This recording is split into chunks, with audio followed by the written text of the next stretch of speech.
Hi, my name is Lauren Anderson, and I am going to be a senior at Baylor University in the fall.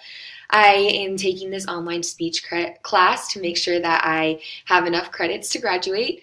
I am looking forward to this speech class and just learning more about public speaking and also how to become a better public speaker myself.